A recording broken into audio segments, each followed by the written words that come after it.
that we are never alone. You know, this morning was a little bit of a storm for me. I mean, it was a nice morning. It was sunny, pretty. Everything worked well. I went out to walk to the garage. I went to open the garage and didn't have my garage door opener. Oh, well, that's okay. I'll go back and get it. Oh, it's not here. Oh, it must be in my car still, because Kirk and I drove in at the same time, and I said, it's still on the visor. Okay, I called Kirk. I said, well, oh yeah, there is an extra key.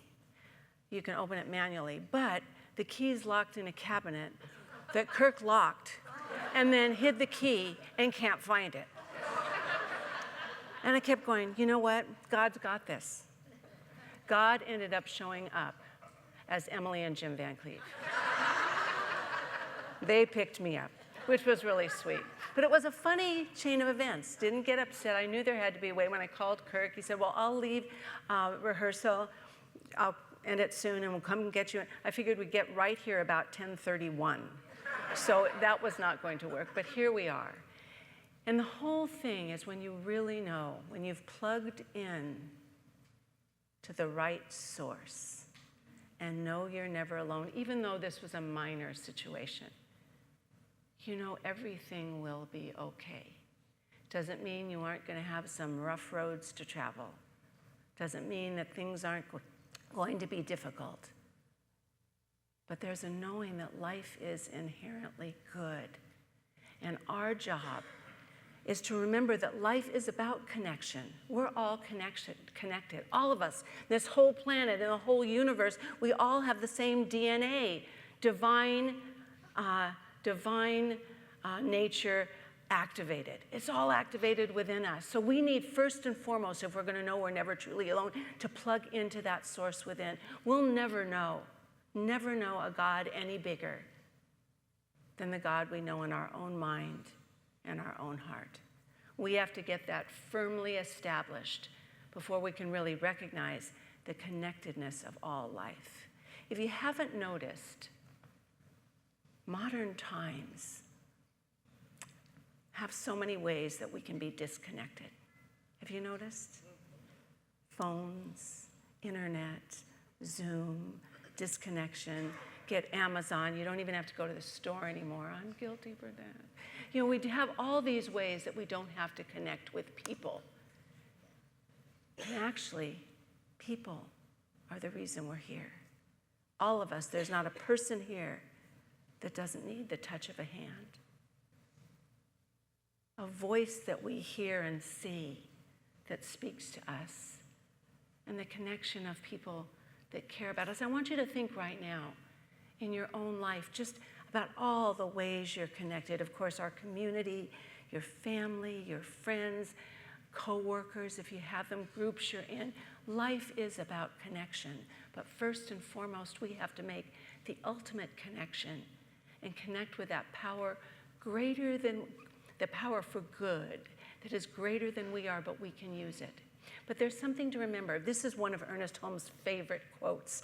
It's a metaphor. It's in many of his books. Any drop of water in the ocean is still the ocean in a drop. But the drop of water is not all the ocean. Our individual lives are you and me and everyone manifesting that power of God, of spirit, of the divine, of infinite intelligence within us. But we aren't all the power. So there's always something more that we can tap into. Once we know we're not alone, there's something more. And it's here for us right now in this moment. Not just this moment, it's here in every moment. We are never alone. But in order for us, I think, to really know that life is about connection, is to remember that this human physical existence is perfectly imperfect. Remember, we've been given, God left us alone to awaken to our own power. And in that, we have free will. And free will means we have the ability to make new choices all the time.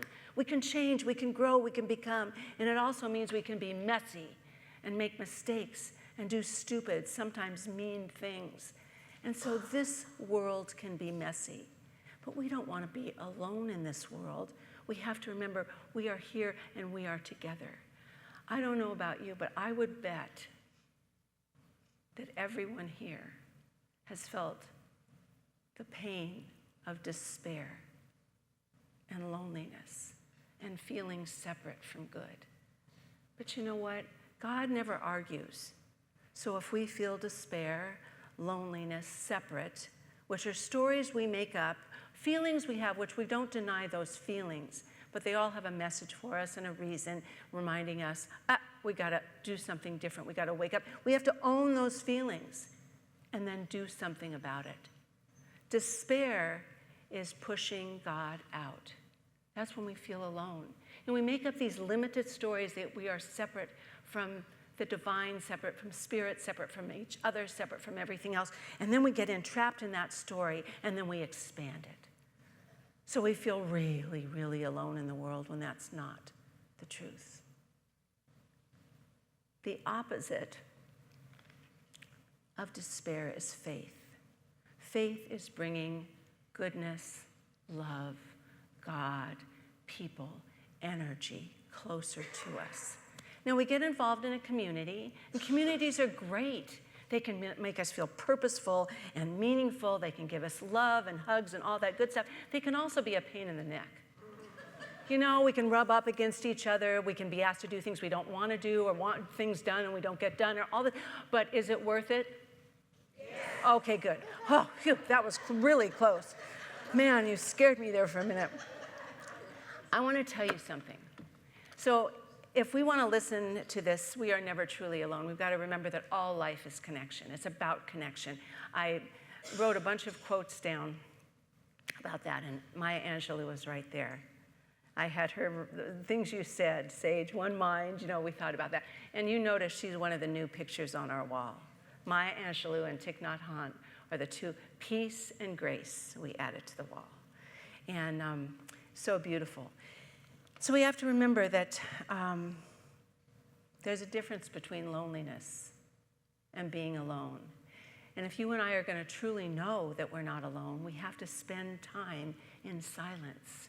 We have to straighten out our thoughts so they're in alignment with spirit, because the place that we feel most fulfilled, most awakened, most alive is when we plug into that still, small voice within us.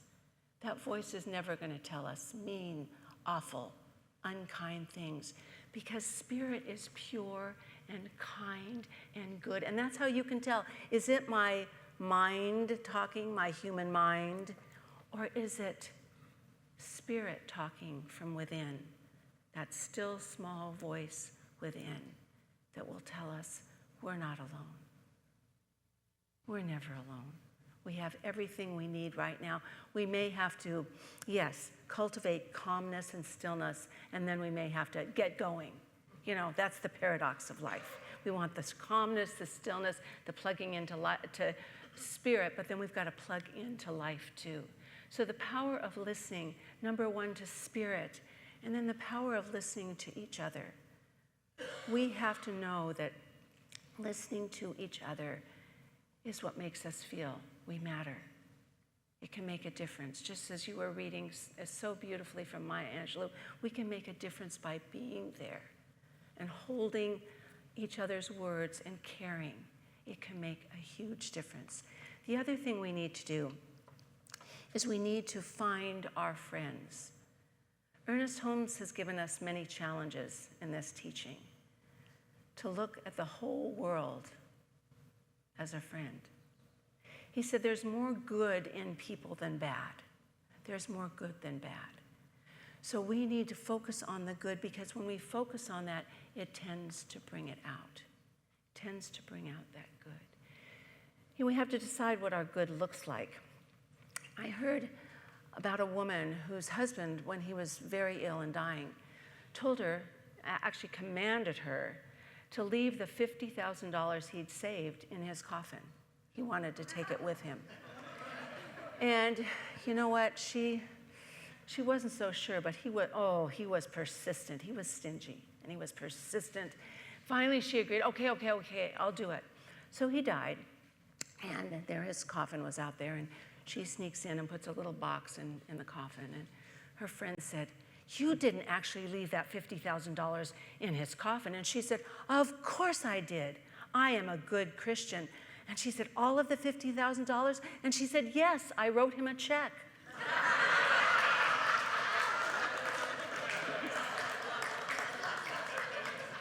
We can decide what good really means for us, and how much good we see in people and what we're going to do with it. We have to use our own intuitive energy on that too. Love and belonging are essential to human experience. They're essential to us, but they can be a risk. And how many of us have closed off because we're afraid of getting hurt or feeling unworthy or not good enough or whatever it is. We can shut the door, but if we have to learn to be vulnerable, make sense of things, and soften up. I want you to just, for one moment, just go inward. You don't have to close your eyes, but just pull your energy in. And I asked you to think about the different ranges of friends and people in your life. I want you to ask yourself, where is a connection that I need to bring together again, to heal? What can I do? It's there for me, it's in my heart, but I need to take some action. Where's some of this beautiful connection in my life that I need to forgive? When Gretchen was singing, she said so beautifully, she whispered, "Forgive yourself." We need to start there, of course. But where else do I need to forgive to make this beautiful web of connections that we have stronger, more powerful? Because in times of joy, what do? We invite people in to celebrate with us. And in times of sorrow, what do? We invite people in to grieve and hold us and love us. So be thinking in your minds, where is it I need to expand more in my life? And in my own personal experience, once we expand in our life, we open to God, we open to each other. We also open to a different realm of helpful energy, and that's the appearance of angels. I know angels are real. We call them messengers of God. They're mentioned 273 or 285 times in the Bible, depending what version you're reading. Matthew Fox, the beautiful theologian and priest, calls them co-workers with God. The angels are the messengers that come. They're all around us. I mean, they're all around us right now, but they need to be called on. They only know to praise, and they only know to love, and they only know to guide and to help. Messengers of God. They're all around us. I know I can feel angelic presence so often in my times of need and my times of joy, because all they know is to praise. That's all they know. I'm going to read Matthew Fox, the priest and theologian, not the actor, wrote a book with Rupert Sheldrake, a scientist, and they wrote a book about why angels are real, why there's proof. They know it's true. And in the book they say, they quote Einstein, but they said, the one question Einstein said is going to change your life, really see what direction your life is in. I believe I read it last week. Do you believe this is a friendly universe or not? If you believe it's a friendly universe, and if you remind yourself, in case you forget, because we do, if you remind yourself, you open the gateway for angelic messages, guidance, help, and love. Matthew Fox said, if human beings knew that beautiful, good, powerful beings were watching us all the time, beautiful, good, powerful beings were watching us all the time, would we stand up more erect? Would we feel more beautiful and powerful and connecting with others? Would we be inspired to live up to our own dignity? If we believed that we're not alone, ever, ever alone, that there's always something, someone walking beside us, leading, guiding, helping, lifting, whatever, it's always there. So this is our Prayer Wall Sunday. And as I told you, our prayer this Sunday, we need to release the belief in a separation from God, a separation from good, a separation from all of the things I mentioned. So whatever it is you have that you want to let go of today, I'm going to invite our ministers, our practitioners up to form a wall of prayer. Right now, I would like to share a quote by Hafez while we're closing up our prayer wall. I told you that the intention is to eliminate our intention that we are separate from God. Just sit there right now. Don't do a thing. Just rest. Your separation from God, from your good, is the hardest work in the world. Let me bring you some trays of food and something you like to eat. You can use my soft words as a cushion for your head. So our message today is to let go and let God be God as us. We've been given two hands, one hand to take care of ourselves and one to take care of each other. We have work to do. Let's do it together. Is that a good enough segue? Let's work together. Did that work? Okay, good. God bless you all. I love you all, and so it is.